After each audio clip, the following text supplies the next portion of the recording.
you ever know something's like a really bad idea, but then you just do it anyway? Partially because your friends tell you that, you know, you should. Anyway, hopefully nothing breaks. And nobody died. Hi, I'm Jamie. This is Dead Dodge Garage, and this is everybody's favorite 1966 Coronet station wagon. I've done several wagon videos over the last few years. In the last one, I did a bunch of work to this thing to get it ready for a road trip, and then I took it on that road trip, and then, well, it ended up on a trailer and then a Ram truck to get home. It actually sat at Rocket Restorations in the dead car row for several months, and probably because of that, it's turning green again. I swear I just washed this thing. If you're not familiar with the wagon, then you may be surprised to learn that instead of the stock Poly 318 under the hood, we've got a motorhome 440. It actually runs pretty well. Well-ish. And I think it gets like 12 miles a gallon, which honestly, not too bad. It also has power disc brakes and a front sway bar, a firm feel gearbox. The front end was overhauled like 6 or 7 years ago now. This thing's a fun driver. I've got the wagon in the shop today for 2 reasons. The first one actually has nothing to do with the wagon itself. I need my slot mags back. Countless people have asked when they'll see this car on the channel again. Don't worry, it's coming. In case you were wondering, yes, this rear right tire that went all wonky on that road trip, it's still holding air, so that's good enough for the Charger for now. The second reason the car's in the shop is a big one. It's this. This front right corner has been mangled on this car for years, and I've wanted to fix it for ages. We've got a fender that was painted to match like 6 or 7 years ago. Also, last year, I sourced a grille, so that's cool. A bumper has proven challenging, but I have some ideas for that. So today, I think I'm finally just gonna bite the bullet and dig into this. Depending on how that goes, I may well get into the dash, since pretty much nothing in it works at present. Oh, I need to see if I can get this stupid window to roll down again, too. We're not even gonna talk about water leaks and rust holes. That's a future Jamie problem. Although I would like to fix that too, and I've had brand new carpet in a box for this car since like 3 Christmases ago. So yeah, the slots are coming off the wagon. I love these wheels. And I really think they bring something to the table, but I need them. We're not going to be going back to stock little dinky 14-inch stuff, though. I'll give you one guess what wheels we're putting on the wagon. And no, it's not Keystones. I've only just been reminded I'm going to have to pull this lower trim spear to get the fender off. Man, I love this car. Those crisp 66, 67 lines are just the best. Nope. Nothing to see here. There are so many wheels and tires in these piles. I don't even know what I have. I know I have like random single new tires for some reason. Well, I've got 3 Kragers. That's a start. The 4th one was already in the shop. It's the one I test fit on the car several months ago, and I can't find it. You ever have something right in your way and trip on it all the time? And then when you finally need it, it's just gone? I thought it might have come over here to hang out with the rest of the Kragers, but no. I'm gonna go jump off a bridge. Belay that bridge jump. It was in the last place I looked. Now you don't have to scoot right up to your screen to realize that these are not the nicest wheels in the world. They're nothing compared to those fancy polished slot mags. But they're decent enough, and I am making some effort to clean them up. At least get the big chunks knocked down and some of that chrome shining again. I spent like a half an hour on this, which is very uncharacteristic for me. But anyway, this is what we've got now. Certainly an improvement, but not that great. The centers, around the lug nuts in particular, are nasty, and then that ring of rust. All 4 wheels have that, and there's really nothing I could do about it. The rears are slightly nicer. I think that one's the best we've got. These are gonna look nice, just not perfect. Hey, check it out! It's got 2 Kragers, and it looks actually really nice, I think. No one's gonna see this thing cruising down the road and go, hey, your wheels are garbage. Bye-bye. Oh, wait. Yep. Okay. Yeah, we're good. It's kind of just a normal thing with B-bodies that all of the wheels will be normal right-hand threads except the rear left. And that's, of course, because of disc brake swaps. No one can ever be bothered to change out the studs on that rear left wheel. At least I can't. So this wagon is like that. My old 66 Charger was like that, and my 68 Charger, which I did not disc brake swap, also like that. Did I put new studs on here? I think I did. I've been in here before. I put axle shaft bearings in it. I don't know if I'd never noticed that factory gear tag that says 294 before. It does help to explain why this thing's such a dog and why it won't do a burnout. I just went all over the rear suspension again, trying to find that clunk noise. No luck. All the hardware is tight. I did find tire chain damage. Also, rust. Yeah, this is getting pretty bad. Also, apparently water gets in there. Oh, this is fun. See that mismatched bolt in there that's like mint green? I guarantee you that came off of my 1974 Dart sedan, which we parted out years and years ago. This clunk thing is going to drive me nuts forever. You can feel it and hear it in the back of the car. You accelerate, it's like the whole axle shifts. You let off, it's like the whole axle shifts again. You would think there'd be a loose component that you could point to. I was thinking especially U-bolts. You know, we did change these leaf springs years ago, but I see no trails. I see no rust spots. You know, bright orange ones anyway that indicate movement. I see no evidence at all that this axle moves on these leaf springs, so I don't know. I guess I'll just continue to ignore it until it inevitably falls apart. Man, that's impressive. Yeah, glad I stopped when I did. Craigers are on. Nice, remind me to torque those later. Anyway, let's rip the Band-Aid off and pull this bumper. It's so naked. Also, that bumper's kind of heavy. Also, it's not straight, and it was hard to get off the frame. Of course, the brackets are kinked together. Might have done a little boo-boo, and forgot to unbolt the little support brackets that come from the bumper brackets. So don't do that. With the bumper out of the way, it's really easy to see the giant Hellwig tubular sway bar on the front of this car. That is part of what makes it truly great. That, offset control arm bushings, modern alignment specs, and the aforementioned disc brakes. Getting this grille off, there's actually a nut on a stud right in that dent. And the stud is bent upwards into some metal, so I can't remove it. I'm gonna have to slightly break it there, which is really unfortunate. I actually think that grille section is nicer than the replacement I got. Except for this, of course. That would have to have something done with it. If you know these 66 and 7 Coronets, you know that their grills are always dented on that surrounding bezel. And this one, obviously, no exception. It's dented on both sides. Obviously, this one is much less horribly mangled. It also doesn't have that stud. That's interesting. There are a couple little dents, which I might try to knock out. I don't know, but I definitely need to clean it. And I don't know if this thing is going to clean up nice enough to match what's on the car now, which is a problem because my driver's side bezel is nicer. And these inserts. Anyway, it's 9 p.m. on a Saturday, and it's time for pizza and TV, so we'll get back to this maybe tomorrow, maybe Monday, maybe a week from now. It's the next day, and I'm still preparing to pull this fender. I got the washer fluid tank out of the way. Of course, it's cracked and empty and has been for years. Still haven't gotten that goofy stud on the back. Probably just gonna carefully pry that bezel off it and hopefully not do any more major damage. A gentle prying with a flathead screwdriver got the job done.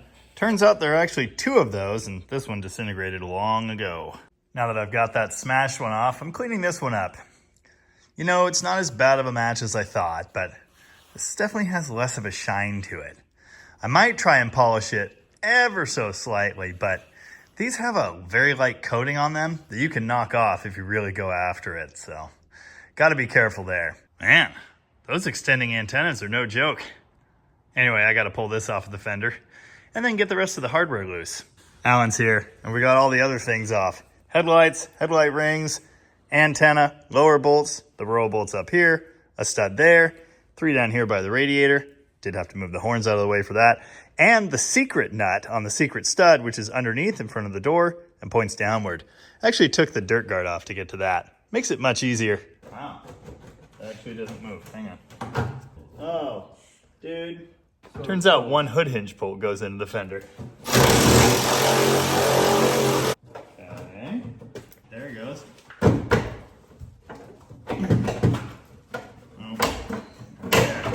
Okay, I'm babying the trim here. There it goes. Nice. Okay, you got it? I got it. Okay, there you go. You can have it. I don't know where you're going to go with it. Outside. Maybe you, yeah, straight this way. Sure. Well, now it really looks naked. If I was really fancy, I'd be cleaning and painting all this right now. But I'm not fancy. Recall this thing has a rainwater intrusion issue. That's what ruined the floor. Good chance it's related to this. This cowl drain is just packed solid with horrors. There's really no way to get in there and clean either. In the future, I'll be removing the heater box, and then I'll try and get a vacuum up in there. All right, that's definitely an improvement. That stuff sitting around soaked in water, well, that's what ruins things. Allan got all the doodads off the crappy old Fender, and now is headed to the great scrap pile in the sky. I should probably grab that plastic clip though. You know how I'm always saying things are too nice? Well, this definitely is. Look at it. It's all shiny, and I'm not gonna say perfect. It's not perfect. In fact, a couple scratches over here do help bring it back down to earth and blend it in with the patina on the wagon. Huge upgrade. Let's get it bolted on the car. Oh, that front guard piece is unbolted on this one. Better grab that hardware. How did we do this? I don't actually remember. Where's your what now? Oh, the top corner one? Not a stud? It is actually broken. Yeah. Okay, I guess a couple of these bolts are extra. Okay, we got a little too excited and had to pull the fender back off. It was missing a speed nut there. There's a broken bolt there, which we can't really do anything about. There are 3 welded nuts missing there. We're gonna put one speed nut in the middle, and then we'll do washers and nuts on the other side. I'm gonna pull that piece out and put the straight one in from the other fender, and we were missing the speed nut and stud here. I reinstalled the speed nut, but kind of ruined the stud trying to get that out, so anyway, we'll just put a bolt there and everything will be great. Nice. Okay, good news. Fender is installed, mostly bolted down, halfway aligned back at the door. It's something. Bad news. Nothing aligns right up here, and the 2 bolts down there for the lower grill tray are broken off in that fender. The gap here is actually pretty significant, which is really weird because this thing's bolted in tight right there. Maybe the radiator support is tweaked somewhat from the little incident that damaged the previous fender. That would make sense, but we're gonna have to figure out some way to close that gap. The only thing that holds it this way up here, that piece, and these 2 tiny bolts. And you can see a gap up there. There's supposed to be a stud in that location, but well, it's slightly broken off too. I left for 20 minutes and Allan magically fixed the broken bolts. Now the thing's got headlights again. Dude! Okay, I haven't gone after the little dent in the bezel yet. We're not even gonna worry about that one, but we are worried about that one. And I gotta tweak the fender mounting just a little bit. As you can see, it's like up at the front, but man, it's pretty good. Can't stop looking at this thing. Even in pieces, it just looks so much better now. Well, it's Sunday and I gotta go do a live stream. This is where we're at for now. Notice the hood is not perfectly straight. It's kicked up on the bumper on this side. It's a little low on that side. It's always rubbed on that corner since this corner was wrecked, so it needed adjustment anyway, and it's gonna be much better when we're done. Right now though, those headlights do not line up in that opening, so we're gonna have to make some modifications. And then we'll get to straightening this. That'll be fun.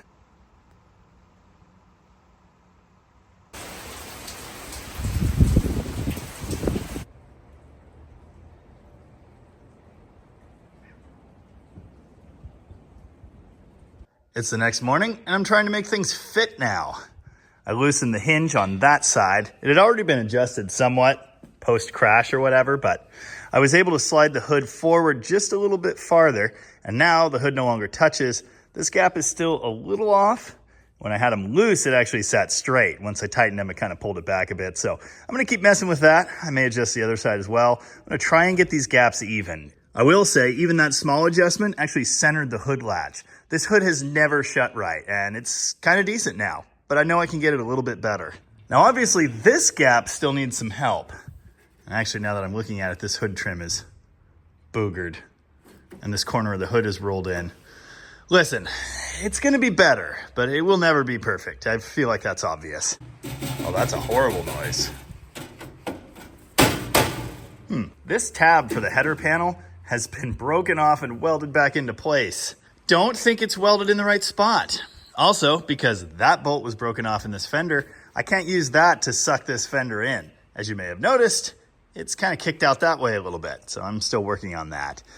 This piece back here is angled and it's also tweaked somewhat, and of course the car was wrecked and the previous fender was not straight either, so trying to get everything to match up here, challenging. I've got this lower grille panel loose again. You can see the gap, gap, gap. But that's after moving it up, trying to get the headlight buckets in the right place. If I move it back down, the headlights are nowhere near centered in the grille. So it's a bit of a dance here trying to make everything work. I did also start polishing this grill with a bit of Mother's. It's getting closer to the other side. It's not as shiny in places, but it's an improvement. Have I ever mentioned that I am not a body man? Yeah, I'm not a body man. I am so not the guy for polishing something like this to perfection, but I am trying. It's a whole lot better than when I started. Allan the drill master's over here solving all of our broken bolt problems.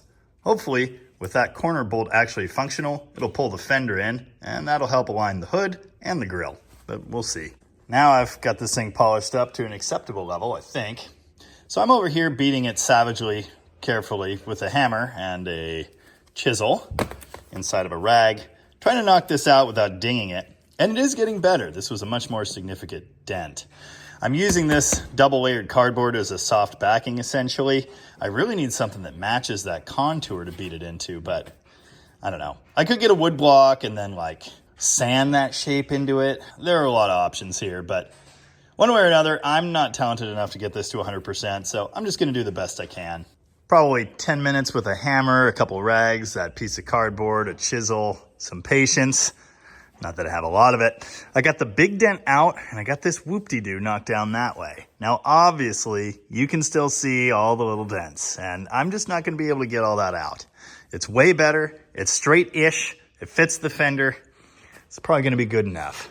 Of course, by some miracle alone, the driver's side bezel on this car is almost perfect, so it's not a flawless match, but it's pretty good. An actually talented trim guy could definitely get this perfect. That's just not me. Since Allan got that broken bolt out, he was able to install a new one, and it did suck the fender and the inner fender together there. So our fitment is getting better and better. I'm gonna mess with this a little bit more, see if I can improve it to the point that the headlights line up with the bezel, and then we'll assemble all of this and move on to the bumper. Allan's got the bumper brackets off, so now we're gonna start beating savagely on this thing. The reason I haven't done this front end repair yet is I've been looking for a new bumper for years. Finally, I decided, you know what? We could probably do something with this to improve it. Good chance it involves a hydraulic press and a big hammer. All right, we've masterfully solved the headlight centering issue with a 2x3, actually, and a floor jack. We just put it on the outside underneath on this headlight support bucket bracket dealy bob and raised it up slightly past where it needed to be, then allowed it to relax back. And now, well, hold on. It's not that it's perfect, but remember the driver's side isn't perfect either. It's close enough that no one will ever notice that it's not perfect. Given the car we're working on and the parts we've got to work with, I'm gonna call that good enough.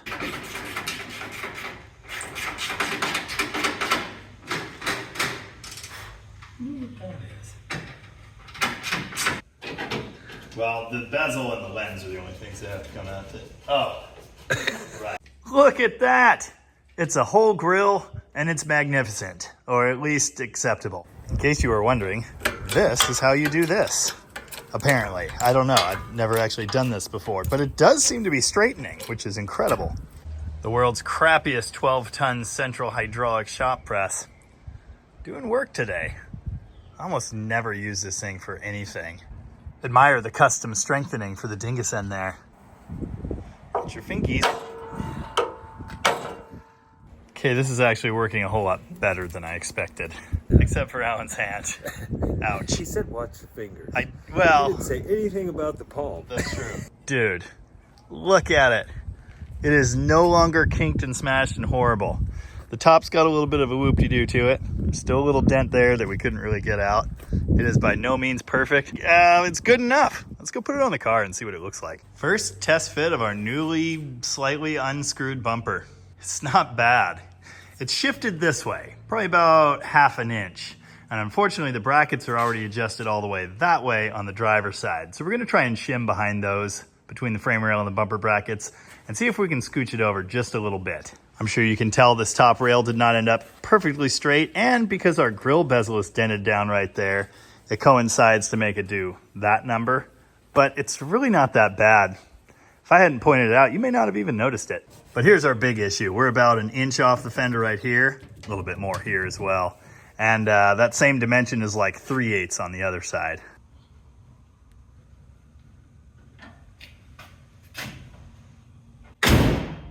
Yeah, absolute perfection.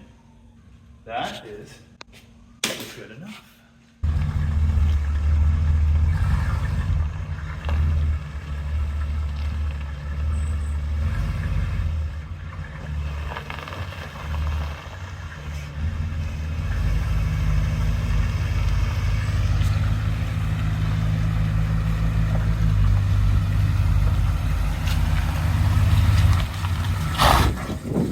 Here's your big reveal. Look at this thing. Also, don't mind the fact it just got rain poured on it. That's fine. It will not take an expert to realize that bumper is not perfect. But remember, nothing on this car is. The paint is obviously not a perfect match. That's okay. I guess now we have a new goal of painting the rest of the car. That will definitely be a someday thing. I love the Krager look. I think they suit this car perfectly. I know some people think Kragers are like super dated and out of style. Nah, classic wheels like this will never go out of style. With any luck, someday I'll be able to find a full set of the 440 trim, including the little spears on the ends that I'm missing. Just about every piece on this wagon is damaged somewhat.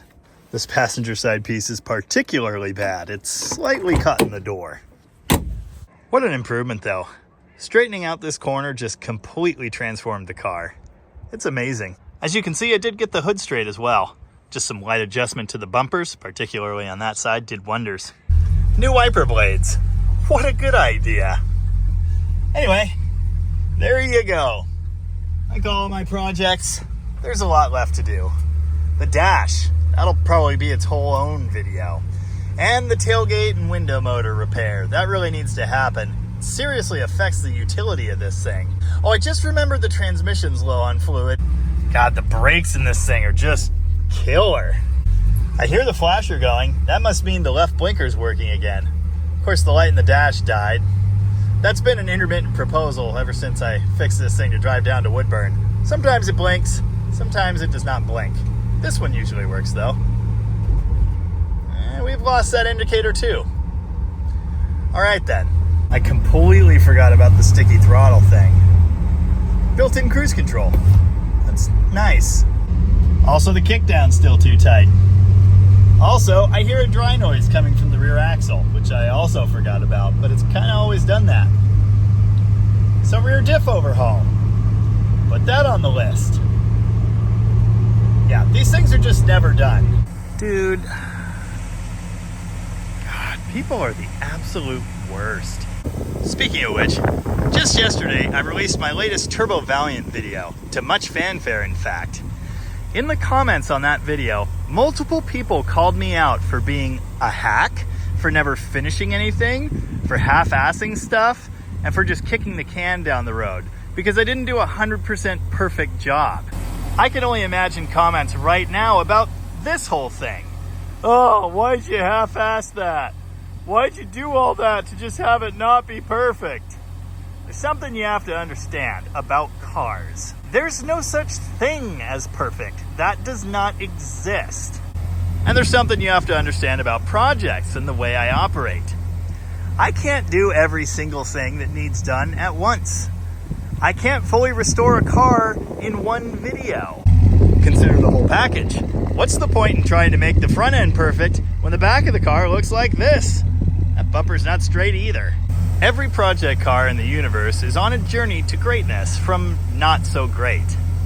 Anything you can do to improve it, any little project, any small part you can put on that's better than what you had, well, that gets you toward that great level.